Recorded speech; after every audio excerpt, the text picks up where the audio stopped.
Hi, everyone. I'm Dr. Dana Lauer from Project ARC. And if you've been listening to the podcast, you already know my introduction, but that's okay. You can either fast forward or listen to it again.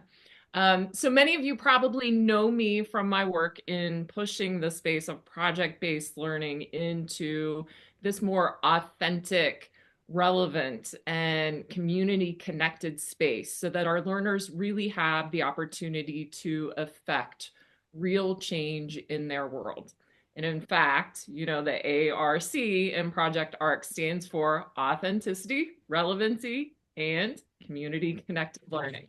And so for the past 20 years, it's really been my passion. And I say 20 years because about 9 years prior to that, I was in this space of, yeah, we want our learners to be engaged, but I didn't quite know what it meant to be in an authentic space. And the journey really has been rewarding, but it has also been bumpy at times. So it was back in November, a couple of months ago, that I put out this call on LinkedIn to connect with individuals, or individuals connect with me, that were considered to be disagreeable in the education space. And that particular prompt that I put out actually came from a book that I was reading at the time. And so I'm going to read you the quote from Think Again, The Power of Knowing What You Don't Know. And maybe you can see it on the white background, maybe you can't. But the quote is, the ideal members of a challenged network are disagreeable because they're fearless about questioning the way things have always been done and holding us accountable for thinking again. There's evidence that disagreeable people speak up more frequently, especially when leaders aren't receptive, and foster more task conflict. They give the critical feedback we might not want to hear, but need to hear. And so I put out that call, and our guests here today answered that call. And so did some of our guests in the future, and many of these individuals that connected with me on LinkedIn were people that I didn't know. And so I had never met Elizabeth, I had never met Anthony, and some were people that I've known for a really long time, Diana. And so we're just going to have this disagreeable conversation. Doesn't necessarily constitute the endorsement from Project ARC because we have no idea what they're going to say. But instead, Tim and I really wanted to do this as a way to learn and grow as we think again. Well, thank you, Dana. I am Tim Kubik. I am a partner in Project ARC with Dana. I'm based out of Colorado. Have been found disagreeable in almost every employment situation I've ever worked in, and therefore have moved around a lot, or been confined to basements in schools where they thought it was safer to keep me because other teachers thought I was too disagreeable to be up on the main hallway. I am proud to call myself a one percenter, not because I am worth millions of dollars, but because, as a good friend of mine from college said to me a couple years ago, he's the general counsel at Deloitte Touche. I asked him, Ben, how many people like me do you want at Deloitte? And he said, I was thinking he was going to say like 10% or something. He said, oh, definitely less than 1%. Right. But you guys are like a cutting edge consulting agency. Don't you want a bunch of disagreeable people? And he was like, no, even we don't. But I'm really proud to be in that 1%. I'm excited to invite some other fellow one percenters who really are willing to be part of a challenge network by showing up here and joining us. And I'd like to start off by asking Elizabeth to introduce herself a little bit and share her dis word to get us going. Elizabeth? Thank you. Thank you, Tim and Dana. My name is Elizabeth Dean, and I am started my career in education almost 20 years ago as an English teacher. And I think that I immediately was gravitated towards the identity of being a disagreeable or disruptor. I definitely spent a lot of those early teaching years in the furthest trailer from the building. Um, and I felt like it was a badge of honor. So maybe I'm in that 1% too with you, Tim. So I really enjoyed teaching English for a long time and really leaned into the inquiry and project-based approach, started some interdisciplinary courses at my school and really leaned into the student voice. And then it was through my research for my dissertation on student leadership and student voice that I found my current role, which is the head of learning at the Village School, which is a tiny micro school in Northern Virginia. And we focus on inquiry-based and project-based learning. And that's where I am now. And it's a great place to be. And my dis word is distrust. Distrust. Okay. Uh, and how about you, Anthony? Go ahead and introduce yourself and share your dis word, and we'll come back to distrust and distance and disruptor in a little bit. Okay, Elizabeth? Hello, my name is Anthony DeBonis. I've been an educator for 17 years in the tri-state area. I started off as a social studies teacher as well as working in the special education background. From there, I moved on to school leadership where I'm currently an assistant principal. My dis word is disruption. Disruption. Okay. So we've got a couple of those. Diana, how about you? You're muted. I do that just in case. My name is Diana Laufenberg. I am based out of Wisconsin. My career has taken me from where I grew up in Wisconsin into Kansas, Arizona, and Pennsylvania, where I taught primarily in the social studies, although one very ill-fated decision around having me teach art in the year 2000 was part of my career. I have been working in project-based, inquiry-driven work, much like Elizabeth has described, and the work of Project Arc for my entire career, which has at times not been popular and not been well received if the world that I was in didn't agree with that. I was lucky enough to find a school environment to work in that embraced that, was about that, and the difference of being the disagreeable person in a place that didn't value what you valued in education versus being a disagreeable person inside a system you agreed with most of the time, was kind of an interesting thing to experience as a teacher. I do want to. I'm going to bring this in right now because it encompasses, I think, something that might resonate with all of us. There's an educator. His name's Tom Rademacher. He's out of Minneapolis area. He has recently just been laid off. He's an author, former teacher, and he wrote what he called an unconventional um, cover letter today about himself. Um, and he wrote this sentence that really encapsulates what I end up doing as well when I am disagreeable. He said, I just see things differently, connect them in new ways, ask why until normal falls apart. And I just loved that last phrase that and that's, you exhaust the why to the place where people no longer understand why they're doing something and they're very uncomfortable by that. So that made me think about, and a lot of people resonated with that online today as well. But my dis word, I'm kind of all over the place because I've tried to like think about it from two places. Is it how I am or what I think education is? I am pretty disillusioned with a lot of the educational conversations that are happening right now, personally. And I think that our education system is distressed.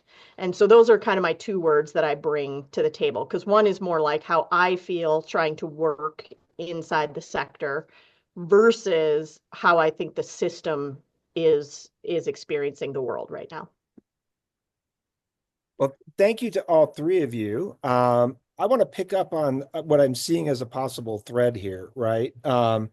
Diana has introduced this notion about are we disagreeable as people, right? And we've all known some disagreeable teachers in our career, I'm quite certain, right?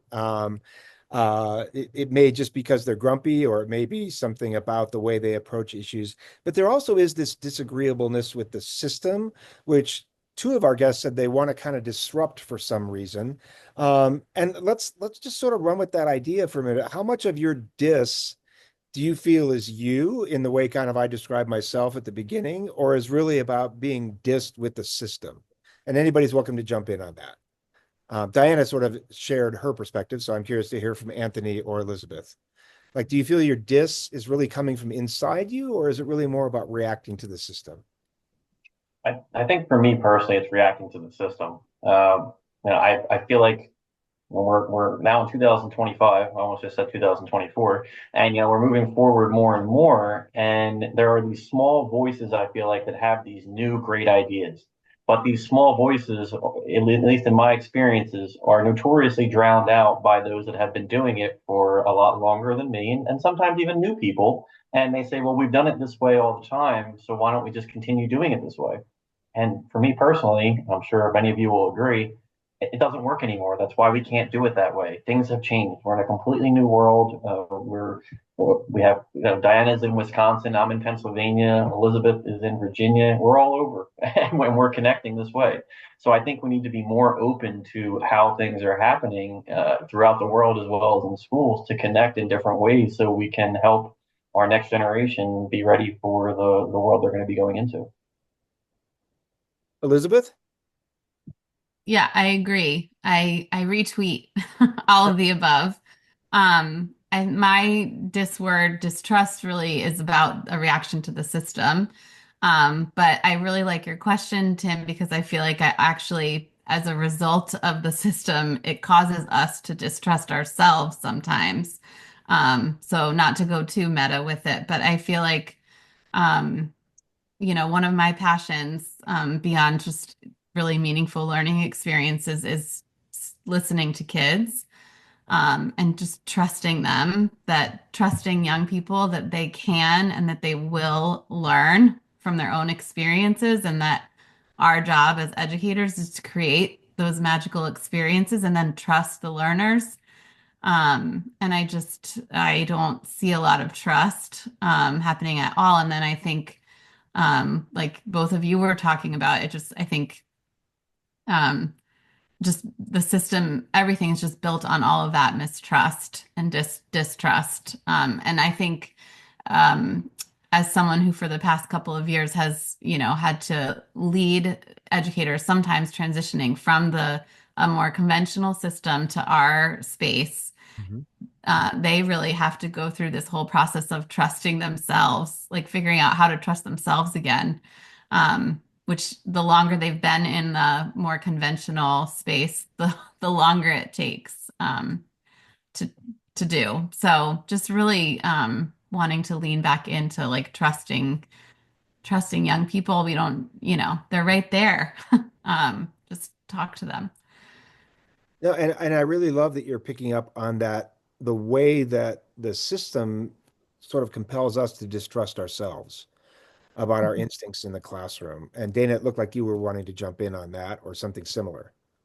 Yeah, no, the responses from everyone is making me go back to this disagreeable piece, where I'm calling on all these disagreeable people, because I think that we become disagreeable because of our reaction to the system, and that we don't like the system. And I mean, I really want to like focus on disconforming and saying that we're trying to prove that the system doesn't work and that it's not valid.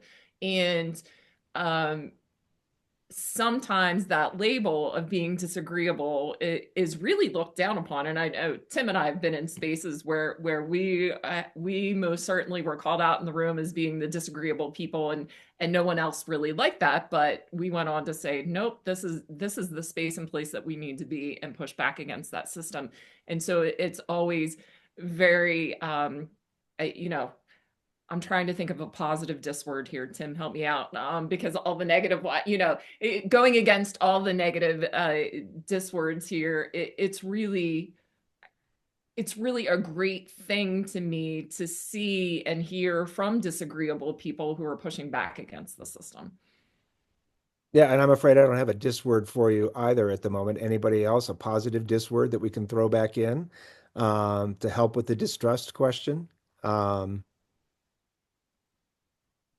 Let me look back over my I old. looked through a big list of just words. There aren't very many positive ones. Um, so I did actually go to the thesaurus and look around like, what am I missing in the world of dis words? But I thought we had a positive one on an earlier conversation. I'm looking back through my notes to see if I can find it.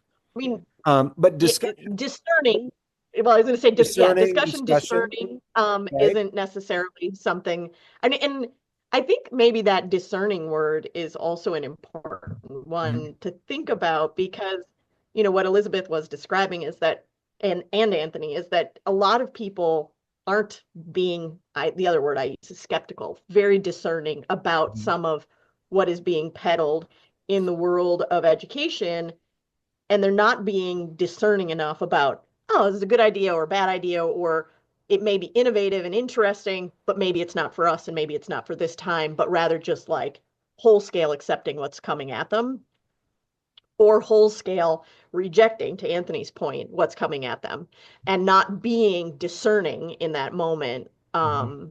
in trying to decide like, hey, this is good for the mission vision profile of learner we have, or it is not. They just say, yes, everything is great, it's innovative, let's do it all. Or hey, this worked in the 1980s, let's just roll with it. Which, to Anthony's point, isn't a great idea either.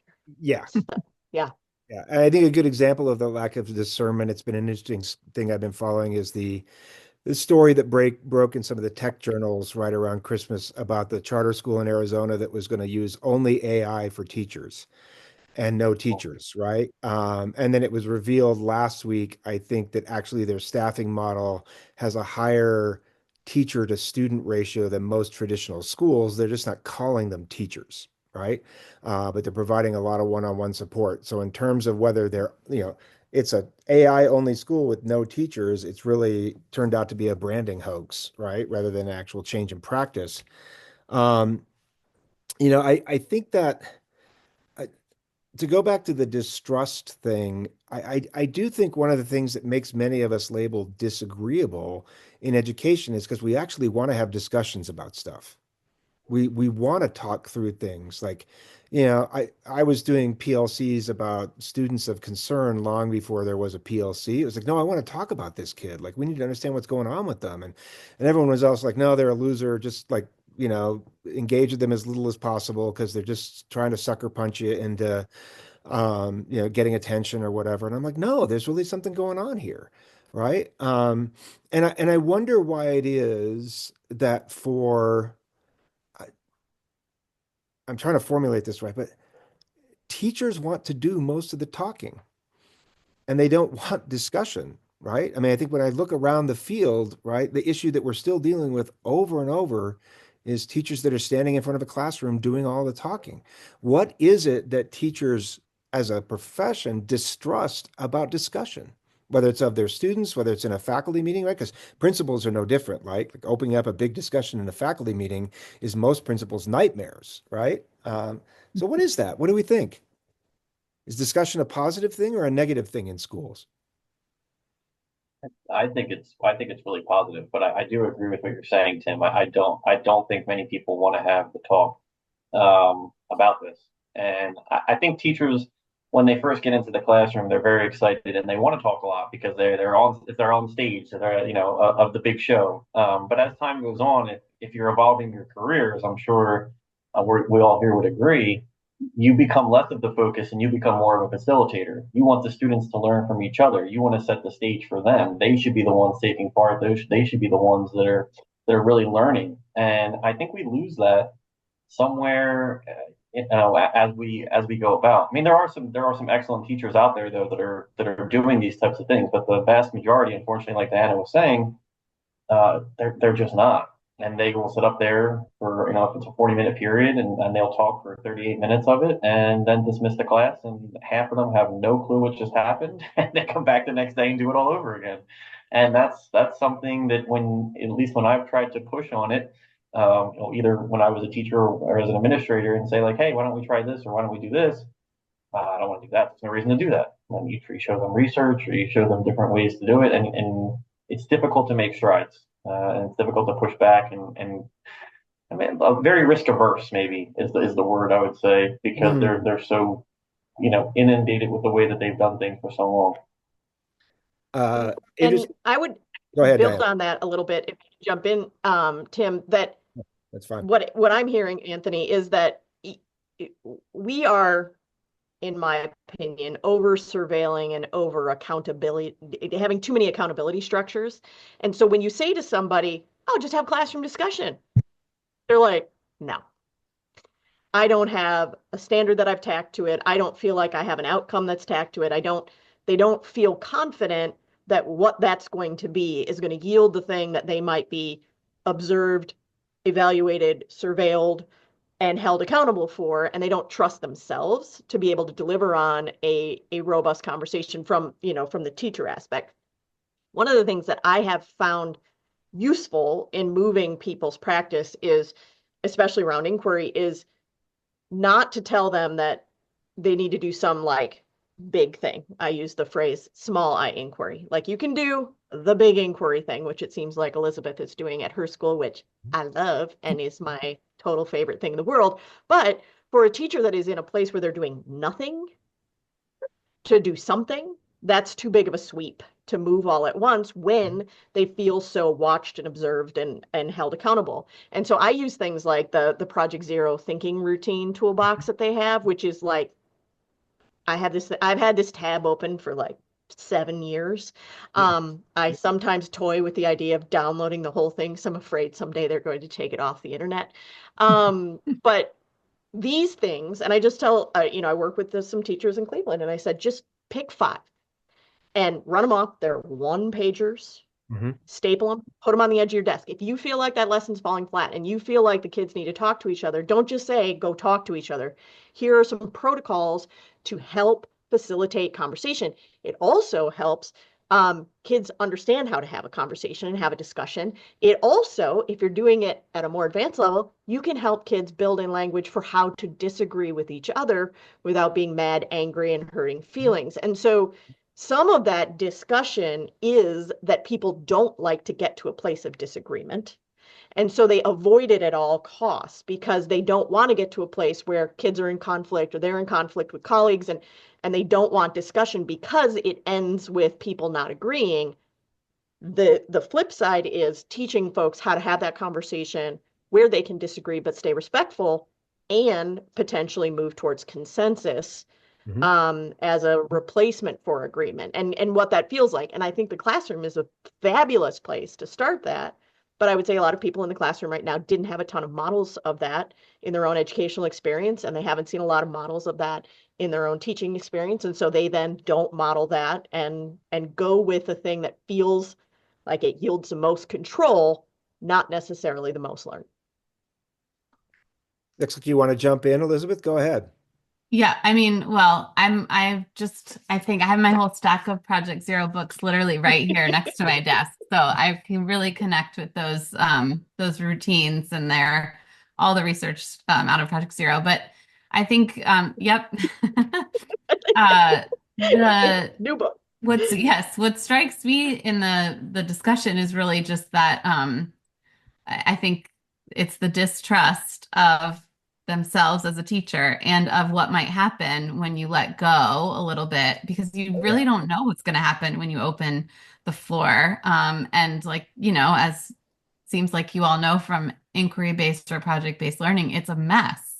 It's a total mess. And you have to really trust the process because, some days class will end and it'll be, I mean, you're like, I don't know what's going to happen. And just trusting that the learners will get somewhere in the end. And again, like that they will learn from their experience, whether it turns out how you intended or not. Like their learning did happen, which to me is like the coolest thing about education. I can have an idea in my head about how something's going to turn out, but like I know regardless, like learning will happen. Even if it's a total failure, like learning still happen and probably more valuable learning too. But it's a huge risk, like you said, both of you, to do that. And it takes confidence and trust in yourself as the teacher and the educator, in the room. And I think it's just easier and more controlled to keep the control with you and not trust the young people that are in front of you. I feel like we trust like little kids more.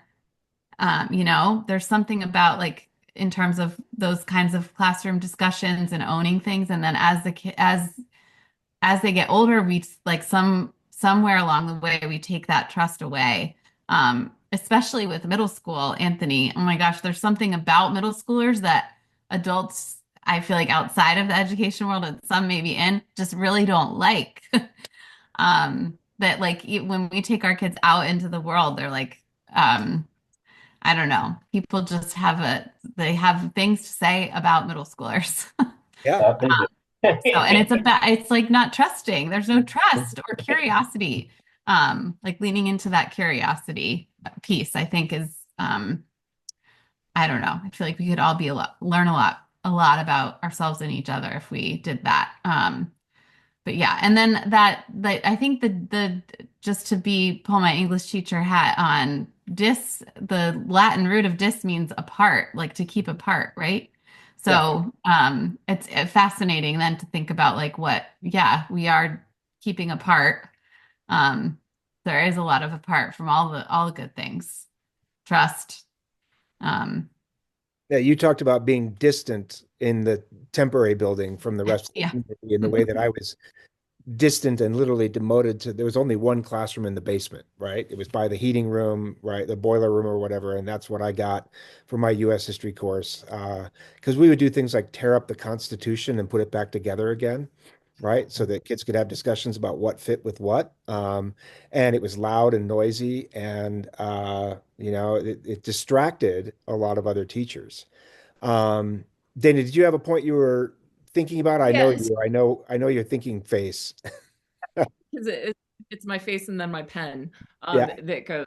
But as we talk about this distrust in the discussions and whether or not we allow them to happen, I think that teachers forget that the formative assessment that can happen through those discussions and the data that they can pull out of and just the information that is uncovered where students might be struggling or where there's a gap in the understanding or where someone's really excelling and then using that data to inform their instruction. And so they feel like a discussion is just a disaster because it's a waste of time, when in reality it is some of the best used time because it's not that traditional, real quick quiz that you're going to give your students, or it's not that exit ticket out the door that you're going to throw in the trash after they leave because you don't want to, you don't have time. But those discussions really uncover so much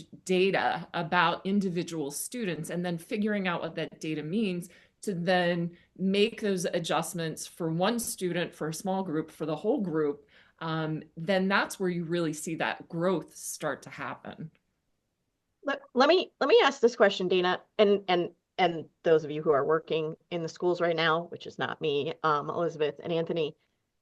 So could it potentially, discussion, be something that is even going to become more valuable in the world that is dominated by AI and cognitive, my new favorite words of 2025, cognitive offloading, that is, that they keep talking about? Could discussion be one of those kind of, you can't crack the code on that and farm that out to AI in a way that you can get to a more authentic thing? Could it be that, and this is in a hopeful place I go every once in a while, it could be that we will trend more back toward things of inquiry and things of project-based learning and authenticity and the real, because everything else is just cognitive offloading and the child isn't actually learning, and it's hard to tell if they've learned.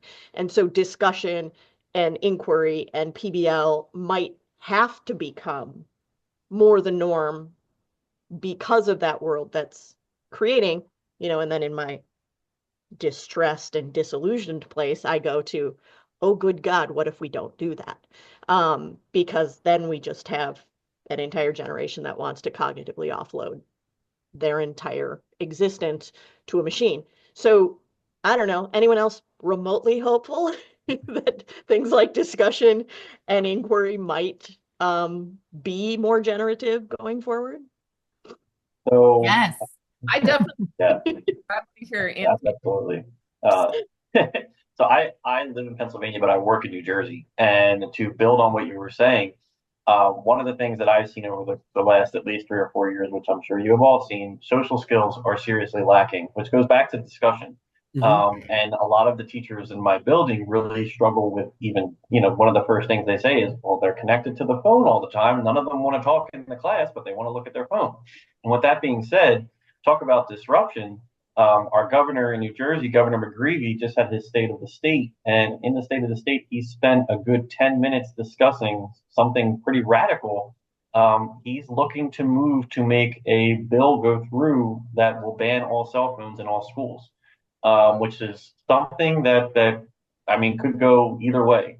It will be disruptive. Yes. Yeah, it will eventually be disruptive. And I work in a socioeconomic, very poor region for lack of terminology. And even there, all the students have them, and there is pushback when we try to tell them that they cannot have them. In the affluent districts, even much more where I used to teach at.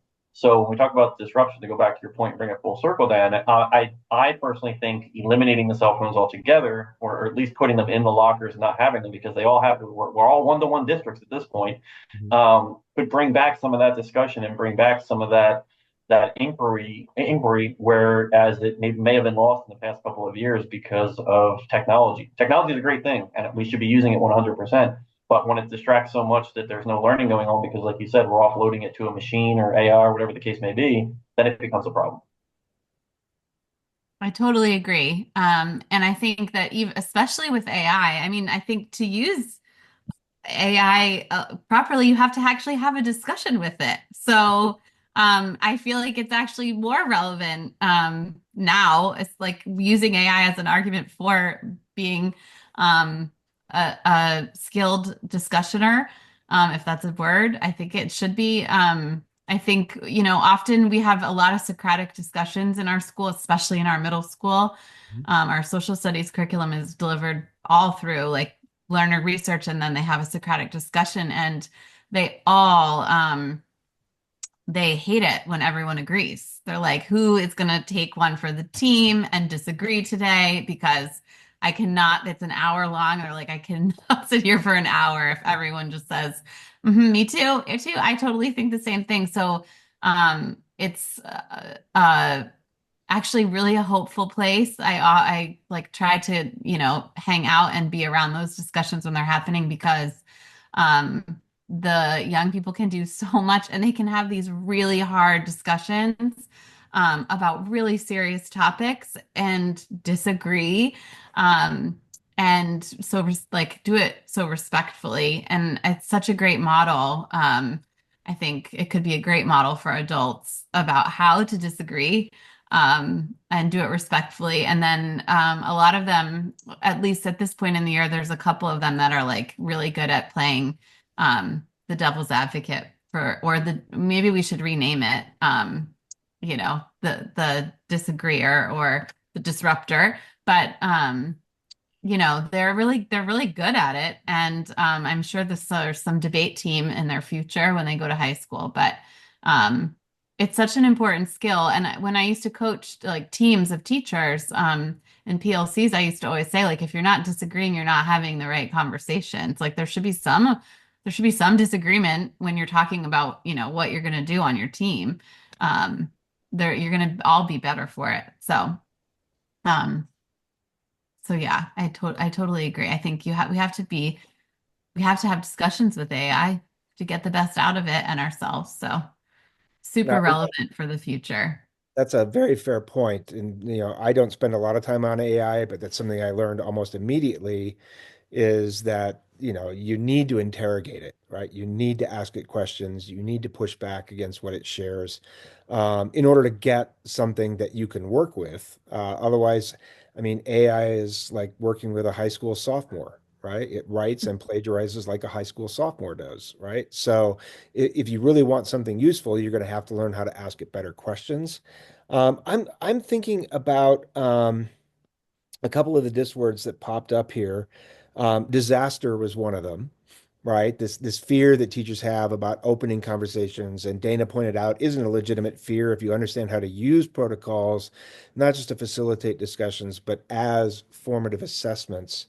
But I want to go back to the question that I think Diana and Anthony wrestled with a little bit, and that is like, why do we lose kids? Right? Mhm. Like something happens along the way, right? And we use the word distracted a lot. Um, but I'm going to be a little disagreeable here and say that I think in most cases it's disengagement, right? Like you are so boring in the classroom that I really just want to go hang out and do whatever I can on my device, rather than to listen what's going on, because you're not letting me talk, you're not letting me think.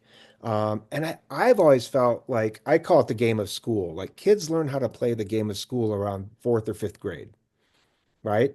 That you can let the teacher sort of lecture roll over you, retain the key facts, pass the test, and everything's okay.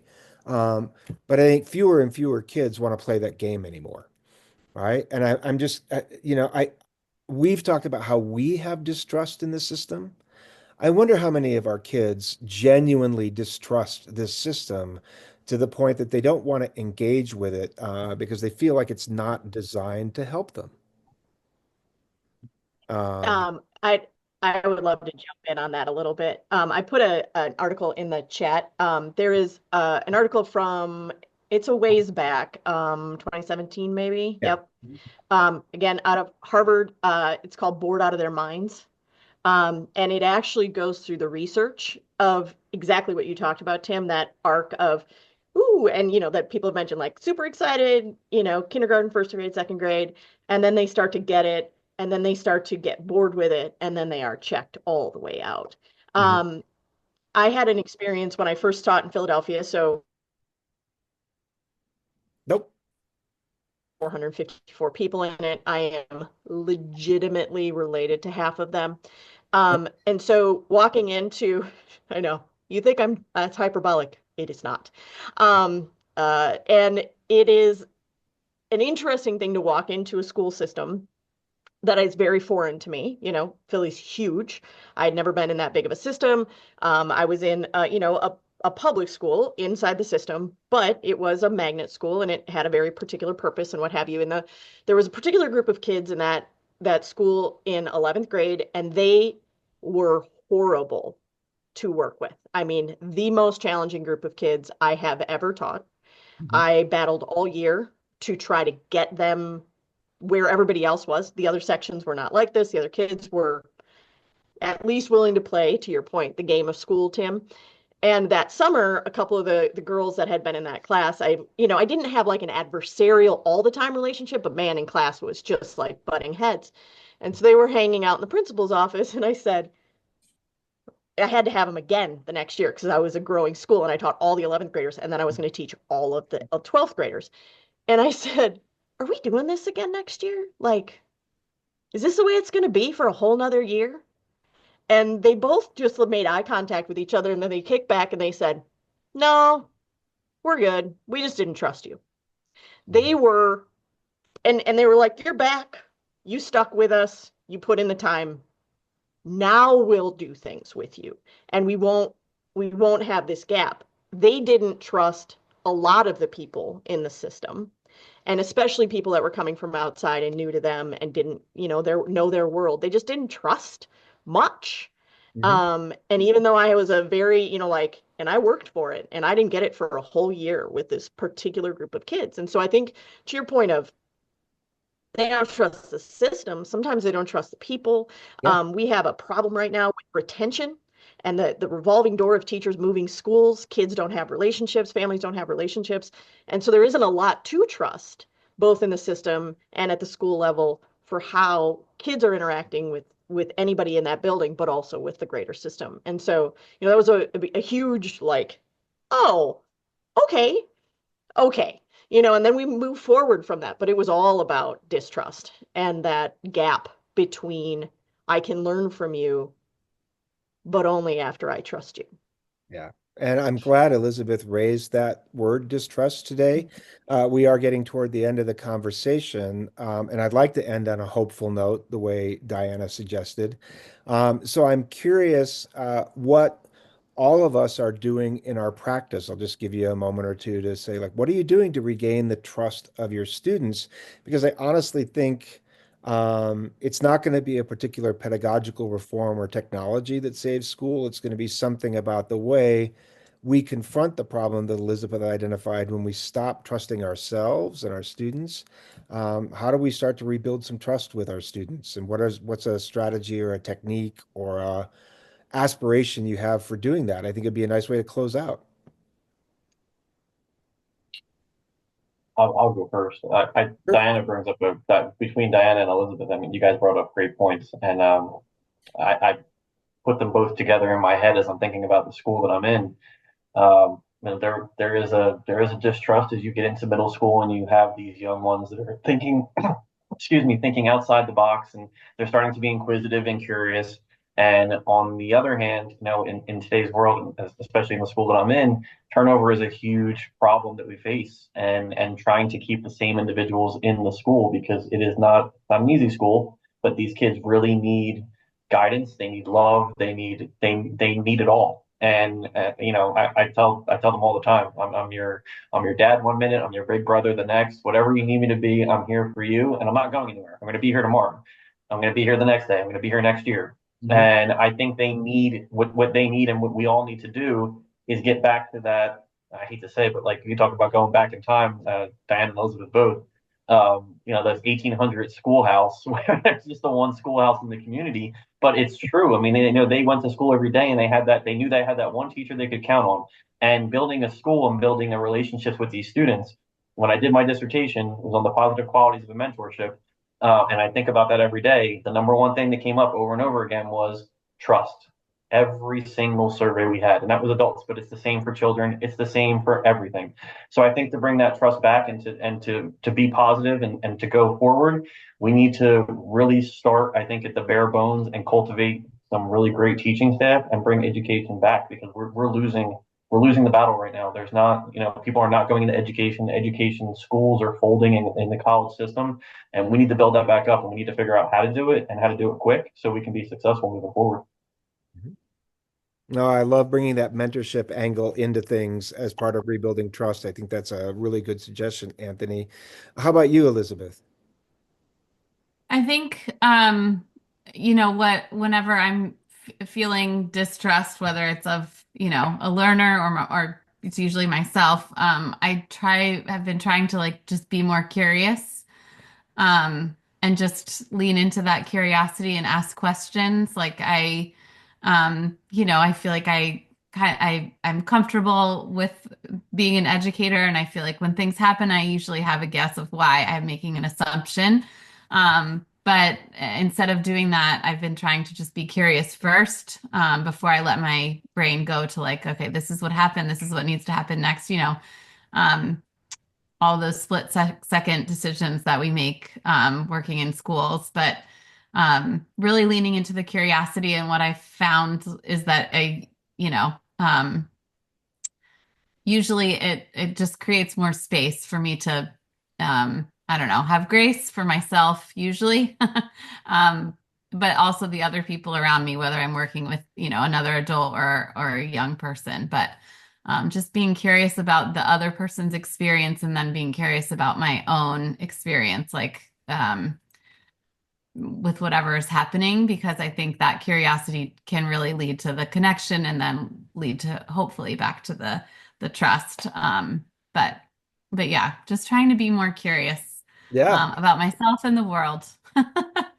That's a great word to add to the conversation, even though it doesn't start with dis. And I don't know how many Ted Lasso fans out there are, but his scene when he's throwing darts with the other football club boss, and he's like, you might have been curious, like, does Ted know anything about darts and that kind of stuff, right? Like, turns out Ted was really good at darts and smoked him, right? And you need to be more curious in the world. So I like that.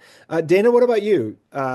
What's your hope for restoring trust? What do you think? So so building off of both what Anthony and Elizabeth brought up, that I work primarily with teachers at this Mhm. point in my career. And one of the things I try to do so much is to get teachers to trust both themselves and the kids in a classroom to do something new and to do something a different way. And it's big work. It is not easy. Mhm. Um, and as Elizabeth points out, I often lead with questions. I'll say like, what's the worst thing that could happen? Mhm. And then they're like, well, like, eh, probably nothing. And I was like, all Right. right. The other thing that one of my school systems did to allow for teachers to venture into new spaces to trust themselves with something new is that they were able to put, and I can't remember exactly the wording, but they were able to put a sign on their door that said innovative practice time. Mhm. And whenever they were doing some of the work of an innovative practice, they could not be formally observed. And they legitimately had to be doing something. And it wasn't, like an all day thing, but they knew that they weren't going to be evaluated during that time. And so sometimes the system can do something so that teachers are allowed to try something, to trust themselves, to go into new spaces, to ask those questions, both of themselves and of their kids. So I really work a lot with teachers to try to move that practice in a way that asks more of the kids, that trusts the kids to carry more of the weight of their own learning, that Mhm. trusts the kids to have a bigger voice in their own education. Yeah, and I'm willing to bet having that sign on the door also is a sign to the students when they walk into the Yeah, classroom, see that sign on the door. they Uh, know. Yep, they know something something different's interesting happening is going today. to happen, right? Yep. I'll just offer mine, and then Dana, I'll let you close this out. But I've just learned over time that the most important thing you can do to build trust is see people and let them know that you see them. It sounds like you're doing some of that, Anthony, when you're offering to be a big brother or whatever, but just like seeing your students, seeing the teachers that you're working with, and acknowledging that you see them can make a whole difference in whether they're going to go along with what they're doing or not. And I think it's unfortunate that so many teachers literally sort of teach over the heads of their kids when they're teaching. They don't see them, they don't look at them, they look at the board, they look over their heads. Um, and I think that's a big part of the challenge. So this has been a great conversation. I'm going to pass it back to you, Dana, for a final thought. I want to thank our guests. And Dana, last word for you. So my final thought really is that I'm gonna go back to the first podcast that we had, and one of our guests reflected, and he said it was the most agreeable, disagreeable conversation I've ever had. And I think that there's a theme that's kind of emerging that even though we are disagreeable individuals, whether it's thinking about ourselves and how we react to situations and or the system, or if we are just disagreeing with the system itself, that we can all agree that there needs to be change, and that change is not necessarily hitting the easy button, to go back to what Diana said, because it's not easy. It is hard work. And I think that sometimes we find ourselves as educators in this place where it's easier to go with the status quo, and it's easier to allow AI to create a lesson for me, even though that lesson might be very similar to a lesson that you would have taught 20 or 30 years ago, and it's not really innovative even though you're using AI to do it. So having these disagreements is really leading to a lot of agreeable positions, and I'm hoping that in and of itself will spur some change, some way, somehow. whether it's, via this podcast platform that we're starting, whether, Blue Sky takes off, or, what's the new one now that TikTok might be banned. I heard kids are using something called Red Note. Who knows what it Right is, now. what Yep. but having these disagreeable conversations can lead to agreement that there needs to be change. And I think that so far, this is our third podcast, and this is my favorite part about it, is realizing that even though we're disagreeable, we're really agreeing on quite a bit.